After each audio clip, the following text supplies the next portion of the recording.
Yoyyaa shamar kafuun akkam jirtan dhaggeeffattoonni YouTube channel Mo'ee Online. Egaa YouTube channel haaraa kanarratti Mo'ee Online kan jedhu kanarratti illee ammaan booda viidiyoowwan cryptocurrency dhaan wal qabate keessattuu kan viidiyoowwan gaggabaaboo asirraa argattu subscribe godhaa. Video kana immoo like share gochuudhaan eegalaadha. Egaa ammaan booda dhaggeeffattoonni koo cryptocurrency dhaan kan wal qabate hojiiwwan online tokko irratti dhaggeeffattoonni koo video gaggabaaboo asirraa argattu jechuudha. Airdropin videoowwan gaggabaaboo gaafatu, videoowwan gaggabaaboo kanneen asirratti information yeroo yeroodhaan update kan isiniif godhu waan ta'eef subscribe gochuudhaan maatiiwwan keenyatti dabalamaadha. Egaa YouTube channel kanallee yeroo gabaabaa keessatti akkuma soofuma raap irratti baay'een keessan na beektanii soofuma raap yeroo ammaa kana subscriber 66,000 ol darbidee jirra. Naannoo 67,000 naannoo sanitti argamna. Yeroo dhiyoo keessatti immoo soofuma raap irratti egaa dhaggeeffattoonni koo subscriber 100,000 seennee silverii kennallee ni fudhanna jedheetiin abdiin qaba jechuudha. So YouTube channel soofuma raap illee isinuma guddisee isa kanas guddisuudhaan hojiiwwan online karaa onlineetiin qarshii akkaataa ittiin hojjechuu dandeessan wantoota bal'aa jechuudha asirraa ni argattu waan ta'eef subscribe gochuun dagatinaadha. Video kana immoo namootaaf share like gochuu hin irraanfatinaadha. Har'a video ajaa'ibaa qabadhee isiniif dhufe. Zo airdrop soofuma raap irratti isiniif hojjedhee jira akkaataa ittiin hojjechuu dandeessan. Video kana keessatti immoo zo airdrop hojjedha hundi keessan iyyuu sababni an kana recommend isiniif godhuuf zo airdrop dhaggeeffattoonni koo kan isiniif kafalu coinii miti. Tookiniidha kan isiniif kafalu. Yeroo baay'ee airdropiiwwan karaa bootii telegiraamaatiin earn to tap ta'an kunniin yeroo baay'ee tookinii hin kafalan. Kan kafalan maalidha? Yeroo baay'ee doolaara kan kafalan jiranii tokko irra baay'inaan coiniidha. Inni kun direct kan isiniif kafalu tookiniidha. Yeroo listi ta'etti tookinii kana gara doolaara qofa jijjiirachuudha malee coiniin gara tookiniitti jijjiirame tookiniin ammoo gara doolaaraatti hin jijjiiratan. So garaagarummaa guddaa qaba tookinii fi coiniin jechuudha. Coin jechuun listi hin taane tookinii of danda'e hin taane cryptocurrency of danda'e hin taane coinii irra jira jechuudha. Coinii moolee sassaabattan maallaqoota xixiqqoo jechuudha. Isee coinii kana ammoo gara tookiniitti jijjiiran. Tookin jechuun tookiniin takka gara doolaaraatti minizaariin isaa deebi'a. Coiniin garuu gara doolaaraatti yookaan immoo gara cryptocurrency kamittuu jijjiiruu dandeessan gara coinii irra jira waan ta'eef. So garaagarummaan isaa kanaadha. So zo airdrop baay'een keessan hojjedhaa irratti invest godhaa. Kaffaltiis kafalaadha. Namoonni baay'een kaffaltii guddaa istaarii 5,000 kan kafalutu jira. Istaarii 1,000 kan kafalutu jira.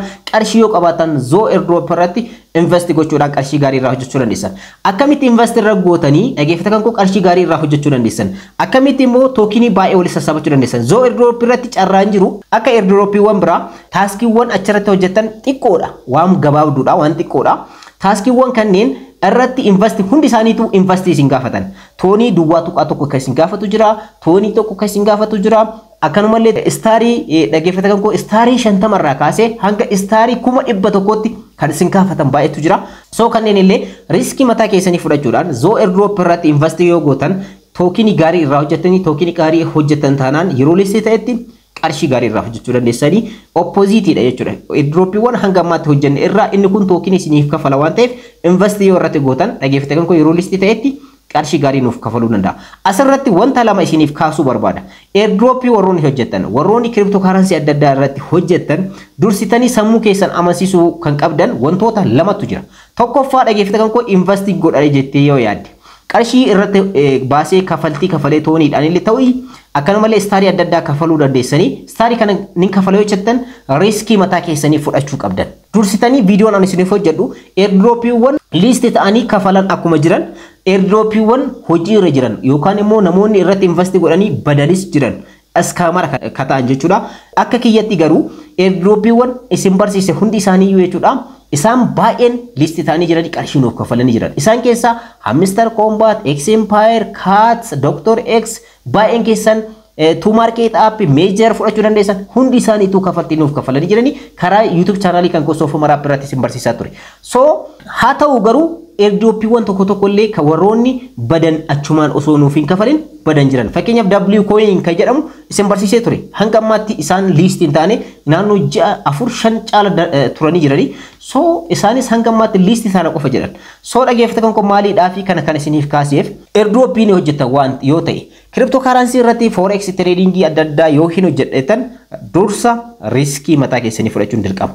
Nyaatamuun jira, nyaachuun jira, argachuun jira, dhabuun jira. Garuu sistema yoo beektan yeroo hundayyuu online yoo taatan information isiniif gallakkisu yeroo hundayyuu faana yoo buutan irraa fayyadamtu. So Zo airdrop irratti akkaataa ittiin tookinii keessan ol guddifachuu dandeessan karaa kamiin tookinii gaarii argachuu akkaataa ittiin dandeessan viidiyoo kana keessatti ni ilaalla. Hanga dhumaatti na faana turaadha. Obboleewwan yeroo jalqabaatiif gara YouTube channel kanaatti dhuftan YouTube channel kun YouTube channel cryptocurrency dhaan airdrop dhaan hojii online qofa irratti darbu waan ta'eef subscribe godhaa. Viidiyoo kana immoo like share gochuudhaan eegaladhaa. Dai gara barnootichaatti. Egaa akkuma duraan dursee isiniif ibsa jechuudha dhaggeeffattoota koo Zo airdrop akkaataa ittiin hojjechuu dandeessan kanaan dura YouTube channel kan koo Soofuma App irratti isinitti agarsiisee jira. Linkii isaa description jala ni argattan jechuudha. Salphumatti Zo airdrop warroonni hanga ammaatti hin eegalin immoo eegaluu warroonni barbaadan linkii isaa channel kan koo kan Telegram irra isiniif kaa'ee jira. Channel kan koo kan Telegram kan Mu'ee online kanaa jechuudha. Egaa Mu'ee crypto jedha jechuudha. Linkii isaa description jala ni argattu. Mu'ee crypto irra seentanii waa'ee cryptocurrency qofaadha. Hojii online fi cryptocurrency qofatu achirratti darba. Akkanumallee waa'ee airdropiiwwan adda addaa information gaggabaaboo daily combo taskiiwwan adda addaa achirraa ni argattu waan ta'eef linkii Zo airdrop achirra isiniif kaa'ee jira. Channel kan koo Telegram kan Soofuma Media irraa ni argattu isa guddicha jechuudha. So amma akkaataa ittiin taaskii keessan yookaan immoo profit per hour keessan ol guddifachuu dandeessan akkaataa ittiin invest irratti gochuu dandeessan step dhaan isinitti agarsiisa. Jalqaba irratti dhaggeeffattoota koo karaan ittiin coinii walitti sassaabatan guddaan taaskis kan jedhu keessa seenuudhaan as keessatti guyyaan daily reward qaba. Fakkeenyaaf kan guyyaa har'aa fudhachuu barbaade asirratti kilik godhaa. Guyyaa guyyaadhaan seentanii yeroo fudhatan fakkeenyaaf kan guyyaa tokkoffaa lammaffaadhaan sadaffaa afuraffaa fudhadhee jira. Guyyaa shanaffaa irratti argama. Guyyaa shanaffaa irratti coinii 1200 dha. Asirratti coiniidha daily reward irratti kan isiniif kennu. Coinii kana walitti sassaabadhee coinii kana akka gara tookeniitti naaf jijjiiramu asuma irratti gochuu danda'a jechuudha. So ergasii immoo coinii kana claim reward kan jedhu kana irratti gochuudhaan ni fudhadhaa jechuudha. Guyyaa guyyaadhaan wanta kana seentanii daily reward kana fudhachuudhaan irraa fayyadamuudha jechuudha. Carraan inni guddaan isa kanaadha. Egaa haala kanaan daily reward haala kanaan guyyaa guyyaadhaan hojjechuu dandeessanii guyyaa boruu dhuftanii immoo daily reward kana ammas irra deebitanii claim gochuudhaan baafachuudhaan irraa fayyadamaadha. Inni biraa immoo dhaggeeffata kan koo donate isiniin jedha akkuma asirratti argattan boost our channel keessa boost gochuu dandeessan isiniin jedhanii akkanumallee donate isiniin jedhanii akkanumallee donate toonii duwwaa tokko kafaluudhaan kanas gochuudhaaf asuma irratti kilik gootanii ergasii immoo coinii 1000 isiniif kennan asirra kilik gootanii ergasii immoo connect wallet isiniin jedhanii wallet keessanii wal qunnamsiiftanii direct toonii duwwaa tokko kana kafaltanii coinii 1000 argatan. Coinii 1000 kanaan profit per hour keessan ol guddifatanii profit per hour jechuun sa'aatii tokko keessatti tookinii Zo airdrop isiniif kennu jechuudha. So ergasii immoo profit per hour keessan erga ol guddifatanii bineensota adda addaa bitachuudhaan jechuudha. Akkanumallee taaskiiwwan adda addaa hojjechuudhaan jechuudha. Ergasii immoo profit per hour keessan erga guddifatanii booda egaa coinii tookinii sa'aatii tokko keessatti isiniif kennu dabalaa deemaa jechuudha. So kanas xumuraadhaaf connect wallet kan jedhu kanarra kilik gochuudhaan wallet dhaan wal qunnamsiisuu dandeessan. Asirratti wanti isin beekuu qabdan connect wallet kan jedhu kanarratti kilik gootanii ergasii immoo wallet keessaniin kan Telegramaatiin wal qunnamsiiftan yookaan toon keparii wallet barbaadanii wal qunnamsiiftanii toonii san ni kafaltanii jechuudha. Erga kafaltanii booda confirm kan jedhutti isin dhufa confirm gootanii ergasii immoo wallet dhaan wal qunnamsiiftanii tookinii san argachuu dandeessan. Karaan inni biraa immoo dhaggeeffata kan koo boost our channel kan jedhutti argama jechuudha. So channel isaanii boost gochuudhaan coinii 500 isiniif kenna. Coinii asirratti wal sassaabatan kanaan egaa dhaggeeffata kan koo profit per hour keessan ittiin guddifatanii profit per hour san keessatti immoo tookiniidha kan isiniif kennu. Ergasii immoo boost gochuudhaaf boost at Zo story kan jedhu kanarra kilik gootanii ergasii immoo boost gootan boost jedha. Ergasii immoo dhaggeeffata kan koo levelii 15ffaa irratti fi hanga 16ffaa irratti argamuu qabdanii ergasii immoo boost channel kan jedhu kanarra kilik gochuudhaan ergasii immoo boost gootan. Warroonni asirratti boost gochuu barbaadan Telegram premium ta'eedha isin gaafata. Egaa Telegram premium akkaataa ittiin bitachuu dandeessan viidiyoon isiniif hojjedhe jira. Viidiyoo sana irraa fayyadamuu dandeessanii baay'ee tokko salphaadha jechuudha. Premium warroonni premium Telegram ta'e qabdan haaluma kanaan boost gochuu dandeessanii jechuudha. Egaa inni biraa immoo dhaggeeffata kan koo kan isinitti agarsiisu Ridley of Day fi akkanumallee Rebus of Day kan jedhamutti argama. Guyyaa guyyaadhaan isa kana isiniif galakkisaa jira. Kana channel kan koo kan Telegramaatiin fudhachuu dandeessan. Fakkeenyaaf kan guyyaa har'aa Ridley of Day kan jedhu kan guyyaa har'aa jechuudha fudhachuu barbaadan asirra kilik gootan. Ergasii immoo answer kan jedhu bakka duwwaa kanatti argama. Ansarii amma screen irratti isiniif barreesse kana galchitan. Ergasii immoo ansariin isaa isa kanaadha jechuudha. Isa kana immoo check answer kan jedhu kanarra kilik gootanii guyyaa guyyaadhaan Ridley of the Day kan jedhu kanaa fi akkanumallee Rebus of the Day kan jedhu kana Mu'ee crypto kan jedhu channel kan koo Telegram irratti isiniif galakkisaa jira jechuudha. Take 1000 coins isin jedha coinii kana fudhachuu dandeessanii jechuudha. Akkanumallee dhaggeeffata kan koo isa kana fudhatanii jirtanii guyyaa guyyaadhaan Ridley of the Day fi Rebus of the Day kan jedhu ni argama. Isa kana fudhannee jira. Amma immoo Rebus of the Day dha. Isa kanas argachuudhaaf akkuma screen irratti isiniif barreesse kana answer kan jedhu kanarratti paste gootan jechuudha. Yookaan immoo barreeffama screen irratti isiniif barreesse kana barreessitan jechuudha. Rebus of the day guyyaa har'aa jechuudha. Elephant ka jedhudha. Ergasii immoo check answer ka jedhu kanarra kilik gootanii check gootanii ergasii immoo coinii 1000 san fudhachuu dandeessan jechuudha. Egaa karaa kanaan illee isaan kanneen ansarii guyyaa akka dhageeffatan koo guyyaadhaan deebii kanneen deebisuudhaan egaa fudhachuu dandeessanii guyyaadhaan deebiin isaan ni jijjiirama waan ta'eef channel kan kuka Telegrama Mo'e crypto irratti isiniif kaa'ee jechuudha. Take ka jedhu kanarra kilik gochuudhaan isa kana isiniif fudhatan jechuudha. Haala kanaan walitti sassaabatan jechuudha coinii kana. Coinii kanaan immoo groupii akkaataatiin create gochuu dandeessan wantoota baay'ee isin ibsa jechuudha. Inni biraa immoo connect wallet keessanii wal qunnamsiisuudhaan salphamatti dhageeffatan koo coinii 2000 argachuu dandeessan. Kanas gochuudhaaf connect ton wallet zo airdrop fi wallet keessan Telegram kan barbaadanii wal qunnamsiisuu barbaadan connect ton wallet ka jedhu kanarra kilik gootanii ergasii immoo connect wallet ka jedhu kanarra kilik gootanii ergasii immoo wallet ittiin wal qunnamsiisuu barbaadan as keessanii filatanii kanaan dura walletiiwwan adda addaa akkaataa ittiin airdrop adda addaatiin wal qunnamsiisuu dandeessan hunda isaayyuu isinitti agarsiisee jira waan ta'eef viidiyoo san ilaaluudhaan irraa fayyadamuu dandeessanii irra deddeebiidhaan dubbachuun bu'aan qabu. So open wallet in Telegram ka jedhu kanarra kilik gochuudhaan Telegram walletidhaan wal qunnamsiisuudhaaf deema isin kan barbaadanii wajjin wal qunnamsiisuu dandeessan jechuudha. Ergasii immoo gara wallet keessan Telegramaatti isin fudhata. Telegram wallet keessanii fi akkanumallee zo airdrop wal qunnamsiisuudhaaf deemna.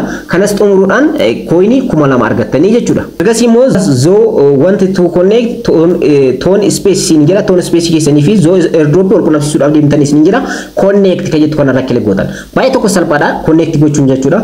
Ergasii immoo connect gootanii salphamatti dhageeffatan koo zo airdrop keessanii fi ton space keessan yookaan Telegram wallet keessan wal qunnamsiisuu ni dandeessan bifa kanaan jechuudha. Ergasii immoo connected now isiniin jira jechuudha. Ergasii immoo dhageeffatan koo connect gootanii jettanii gara taaskii kanaatti deebitanii ammas jechuudha asirratti connect godhuu keessan research isiniif godha. Ergasii immoo take 2000 coins isiniin jira. Egaa tookinii 200 kana egaa asirratti take jedhu kanarra kilik gochuudhaan fudhachuu dandeessan. Kanas kan gootan jechuudha wallet keessaniin wal qunnamsiisuudhaan argattanii jechuudha. Inni isa kanas xumurtanii jirtan. Inni biraa immoo make ton transaction ka jedhu ni argama. Tonii kafaluudhaan asirratti kilik gootanii ergasii immoo wallet keessanii wal qunnamsiisuu barbaaddan connect wallet ka jedhu kanarratti kilik gootanii ergasii immoo send permission 0.5 ton transaction isin jira. Tonii duwwaa tuqaa 5 transaction isin gaafata. Wallet keessanii wal qunnamsiiftanii ergasii immoo transaction kana raawwatanii booda coinii 5000 isiniif kenna jechuudha. Akkanumallee isa donate godha isin jedhalee duratti isiniif ibsee jira. Egaa haala kanaan coinii walitti sassaabachuu dandeessan. Amma immoo wanta tokko isinitti agarsiisuu barbaada. Innis maalidha? Asirratti airlines kan jedhamu jira. Airlines kan jedhu kana keessa seenuudhaan asirratti dhageeffatan koo coinii 100 yoo dandeessanii walitti sassaabachuu dandeessan. Create for isin jedha asirratti create gochuudhaan groupii mataa keessanii uummachuudhaan dhageeffatan koo profit per hour keessa saatii keessatti tookinii isiniif kennu guddifachuu dandeessan. Kanas gochuu kan dandeessan coinii 100 yoo walitti sassaabataniidha jechuudha. Create gochuu kan dandeessan yookaan immoo groupiiwwan namoonni banan jiranii levelidhaan kan argaman levelii barbaadan keessa filattanii tokko keessa seenuudhaan ergasii immoo coinii hamma jedhamee san kafaluudhaan salphamatti groupii san irraa waan gaarii argachuu dandeessan. Fakkeenyaaf inni kun levelii 6 irratti kan argamudha. Kan Itoophiyaati jechuudha. Baandiraa Itoophiyaatti argama. Levelii groupii kana keessa seenuu yoo raawuu barbaadan asirratti kilik gootanii kaffaltii hagam akka isin gaafatu isinitti agarsiisu. Kaffaltii 6000 kan isin gaafatu coinii jechuudha. Kan isiniif kennu profit per hour jechuudha. Saatii tokko keessatti percentii 30 jechuudha. Percentii 30 jechuun dhageeffatan koo kaffaltii kafaltan kanarraa percentii 30 isiniif kenna jechuudha. Boonasii token per hour bonus jedha. Egaa percentii 30 token isiniif kenna jechuudha. Groupii kana keessa coinii 6000 kana kaffaltanii qofa waan seentaniif tokeniin percentii 30 isiniif kenna jechuudha. Kana keessa join gochuu yoo barbaadan keessa join gochuu ni dandeessan. Fakkeenyaaf nama meeqatu as keessatti argama? Nama membarii 257 dha. Levelii isaa 6ffaadha. Ergasii immoo fiin isin gaafatu coinii 6000 dha jechuudha. So leveliidhaan jechuudha. Levelii 6ffaa irratti 6000 isin gaafata. Levelii tokkoffaa yoo ta'e immoo 1000. Levelii tokkoffaa argachuudhaaf yoo barbaadan immoo kana keessa gad dhuftan jechuudha gara dhumaarratti. Ergasii immoo levelii tokkoffaan argattan akkuma asirratti argattan almost leveliin tokkoffaan baay'inaan hin jiru. Levelii lammaffaa irratti amma fakkeenyaaf asirratti kilik gootan levelii lammaffaadha. Inni kun membarii 98 qaba. Ergasii immoo fiin isin kafaltan 3000 dha. Coinii 3000 percentiin isin argattan jechuudha. Profit per hour isin token isin argattan percentii 10 jechuudha. So haala kanaan kanneen keessa kan barbaadan keessa seenuudhaan kaffaltii coinii 100 walitti sassaabachuu yoo dadhabdan kaffaltii muraasa kana kafaluudhaan salphamatti dhageeffatan koo coinii keessan guddifachuu dandeessanii profit per hour keessan guddifachuu dandeessan tokenii keessan illee ol guddifachuu dandeessan jechuudha. So haala kanaan jechuudha dhageeffatan koo wanti guddaan asirratti isin beekuu qabdan maalidha?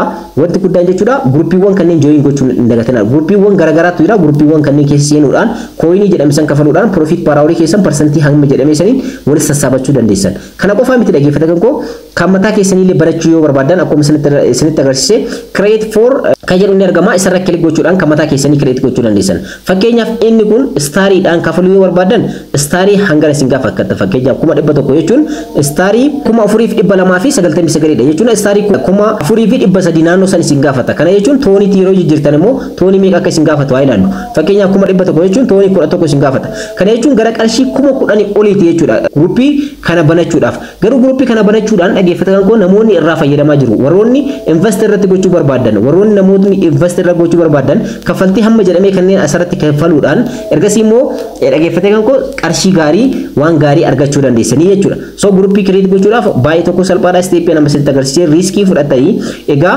coinii 1,100 kaffaluu yoo qabaattan coinii 1,100 kaffalaadha. Coinii 1,100 hin qabdan yoo ta'e immoo staarii 4,000 fi 300 kafaltan yookaan immoo toonii 11 dha. Kana jechuun gara naannoo qarshii 10,000 kaffaluudhaan gruppii kana create gochuudhaan gruppii create gochuun kan isin fayyaduuf dhaggeeffatan koo parsantii guddaadhaan jechuudha. Leeveliin keessan akkuma guddataa tura deemuun profit per hour keessan tookinii parsantii isin argattan ol guddachaa jedhema. Kan namoonni immoo gruppii keessan keessa seenanii profit per hour keessan isiniif guddisa. So kanaafiyyuu galii qarshii profit per hour guddaa argachuu dandeessanii kanaanis invest gochuudhaan asirratti illee fayyadamuu dandeessanii. Yoo immoo riskii fudhadheetiin staarii 4,000 kana hin kaffalu yookaan immoo toonii 11 kana hin kaffalu yoo jettan kan namoota leeveliidhaan argama gruppiiwwan kanneen keessa join gochuudhaan isa barbaadan filatanii profit per hour keessan tookinii keessan akka isiniif kennu guddifachuu dandeessanii jechuudha. Egaa waa'ee kana baay'inaan isiniif ibsee jira. Fakkeenyaaf gruppii kana irratti join gochuu barbaade asirratti kilik godhaa. Salphumatti coinii 6,000 kana ni kaffala. Join kan jedhu kana irratti kilik godhaa. Egaa coinii 6,000 ni qaba waan ta'eef asirraa jechuudha. So baasii tokko osoo hin baasiin coinii maqaa waliin sassaabadhisan kaffaluudhaan persentii 30 profit per hour kan koo akkanaaf guddattu gochuu ni danda'a. Leeveliin kun immoo akkuma guddachaa deemu leevelii jaffaarratti argama. Leeveliin isaa akkuma guddachaa deemuun dhaggeeffatan koo salphumatti persentiin an argadhullee ol guddachaa deema. Profit per hour tookiniin an argadhullee ol guddachaa deema jechuudha. Haala kanaan join gochuu dandeessanii baay'ee tokko salphaadha akka isiniif ibsee abdiin qaba. Egaa dhaggeeffatan koo haala kanaan join godhee jira. Akkuma asirratti agarsiisa kana make donation for the level up jedha. Level up gochuudhaaf donate gochuu ni dandeessanii naan jedha. Asirratti donate gochuu barbaadan immoo donate to airlines kan jedhu kana donate gochuu barbaadan asirratti hanga barbaadanii donate yeroo gootan hanga barbaadanii gochuu dandeessanii hanga 3,600 donate gochuu kan dandeessan. Egaa kanas donate gochuu dandeessanii hanga barbaadanii jechuudha. So haala kanaan jechuudha dhaggeeffatan koo levelii gruppii join gochuu kan dandeessan akkanumallee gruppii mataa keessanii create gochuu kan dandeessan. Boost kan jedhu kana irratti kilik gochuudhaan immoo asirratti boost gochuudhaan profit per hour keessan guddifachuu dandeessan. Fakkeenyaaf guyyatti persentii 4 tookinii akka isiniif kennu barbaaddan kan guyyaa 3 illee kan torbaan illee kana isiniif ibsaa ture jechuudha. Bal'inaan isiniif ibsee jira. Marsaa jalqabaa Zoo Airdrop irratti jechuudha. Isa ilaaluudhaan dagatinaadha. Egaa Zoo Airdrop haala kana akkaataa ittiin hojjettan viidiyoon isiniif hojjedhee jira. Linkii isaa description jalaa ni argattu. Viidiyoo har'aa keessatti akkaataa ittiin Zoo Airdrop irratti salphumatti tookinii keessan ol guddifachuu dandeessan hamma tokko viidiyoo bareedduu akka isiniif hojjedhe abdiin qaba. Akka irraa fayyadamtanis abdiin qaba. Viidiyoo kan koo kanarraa asirra xumuree jira.